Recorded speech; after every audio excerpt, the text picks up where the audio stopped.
Finals have finally arrived, and I have decided to, well, prepare for it in the same way that I always do in every term, by wearing all black. Not just for my upcoming GPA battle, but also, well, coincidentally, our topic today is about coping with death.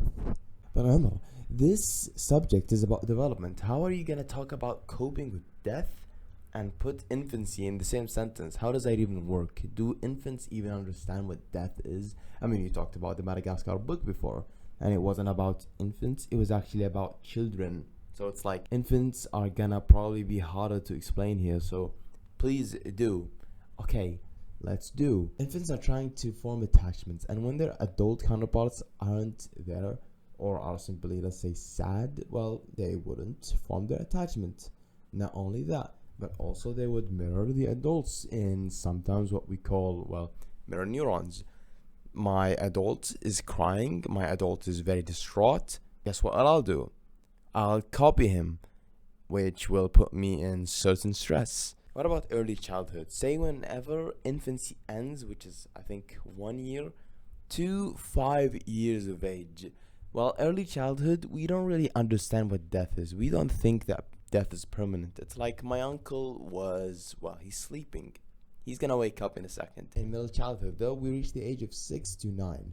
And in this time period, we think that we can somehow actually prevent the death itself. Well, we can't, but we believe we do. In consequence, when I eventually do fail on reviving my relative, well, I'll just feel guilt, leading me to even more and more stress. Then late childhood, I've reached the age of 10. In the age of 10, I actually do understand that death is a thing and that someday I myself will reach that state. But I am a child, so guess what? I need eccentric thinking. We might somehow think that the person that died was as a result of his wrongdoing, not because he's aging, not because pancreas cancer has hit him or any type of, I guess, illness. It's always his wrongdoing. We're just generalizing here. This is just a phenomena that happens in that age. In adolescence, though, we think abstractly about it. We include philosophical thinking into it, cope with the lack of control in death that we as humans are in. In early adulthood, the overall factor isn't me actually even caring about death.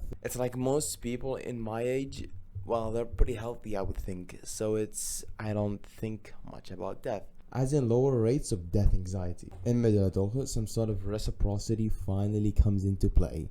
I start thinking, well, my parents are getting older, I need to take care of them the way they have taken care of me. So I feel anxiety about leaving them to fend for themselves. In late adulthood, one would think that older people are scared of death. They're so feared by it. They're trying to distract themselves with all these new hobbies. And it's like, no. Most, if not all, late adulthood peeps have lower fears of death. Mainly why? Because I'm done, man. I've done everything. I don't have any responsibilities. Nothing to leave for the world. Of course, again, generalized. And when the remembrance of death hits closer to you in the form of a disease, what is it that we try to look for here? Medical care. We have types of medical care.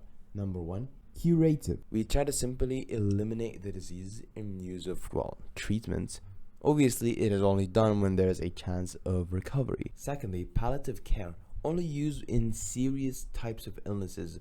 Used actually to relieve types of symptoms, to reduce suffering, or simply improve the quality of life. And here we use whatever we can get our hands on. If there is a medical treatment, sure, let's go for it. But if the solution is just to simply travel to China, shave your head, and just become a monk, then hey, let's just do that.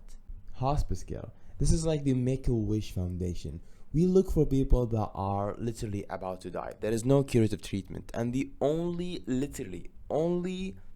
goal that we have is to simply give you an honorable death, or like, I guess, a less pathetic one. And now, Models of Grief by Kübler-Ross.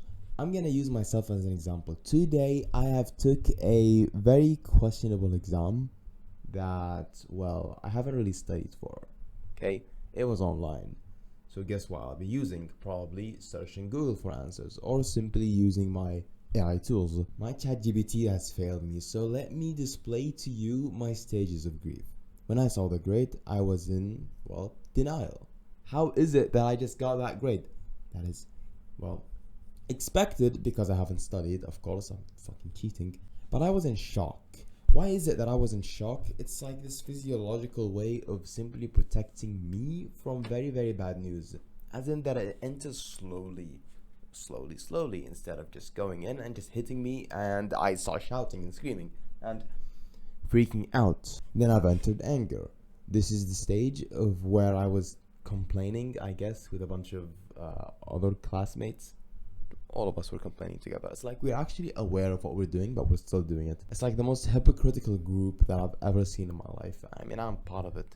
Who cares, right? We're just relieving symptoms. I mean, that is literally what we're doing. We were trying to give ourselves some sense of control. Thirdly, bargaining. You might ask yourself, what did he do in bargaining? I looked at my other exams and my other grades. I calculated my highest potential GPA, and it's like, wait, there is still a chance to get that 4.8. Honestly, keeps me anxiety free as of this moment. Fourthly, I haven't reached this stage yet, but say that I did. Say that there was no way for me to get that 4.8. What would I get into? Depression. Depression or sadness is appropriate for such an event. Of course. I mean, it's my only coping mechanism at this point. It's like I am taking in all the types of emotions. I'm digesting it fully. Because, well, if I digest it right now, even slowly, even painful, surely in the future I will stop thinking about it. But simply, other symptoms include simply losing interest in the outside world, and not only that, but weeping. Now, fifth, acceptance. This is the stage where others tell you, hey, I guess the grade of Judgment Day is more important than grades, which of course it is, but I mean, it's just like the worst coping. It is simply just copium. In this stage, we're also facing the sad issue, and we're also making types of arrangements. What about losing your parents in childhood? Those that are very, very unfortunate enough to have actually underwent these experiences, they might find it very difficult to talk about dead people in general, or the dead person himself. Also, destructive, persistent behavior, persisting anxiety, clinging, of course, might having fears of other people leaving them. Might be also somatic complaints, things like headaches, stomach aches. Stomach aches is just your body turning stress into a syndrome, gastrointestinal illness. Sleeping difficulties, eating disturbances. Guess what? This is binge eating. Marked social withdrawal. School difficulties, because they could have somehow saved them. Self-destructive behavior. Again, this is the destructive aggressive behavior, persistent one rather. Again, mourn the death. There are 4 ways of mourning. First of all, we simply try to accept it, because the easiest medicine is just to get it out as fast as we can, even though we'll go through very, very high amounts of pain. Speak of pain, speak of high amounts. Working through the pain of grief, and then adjusting to life without the deceased, and starting a new life while still maintaining a connection with the deceased. Might be that, or you might simply end it on the life without the deceased, because guess what? There'll be a day where you'll realize that you haven't thought of said person. Only then will you know that you've succeeded in coping and not forgetting, but forgiving yourself of those uncontrollable struggles that have hit your life. Good luck on your exams!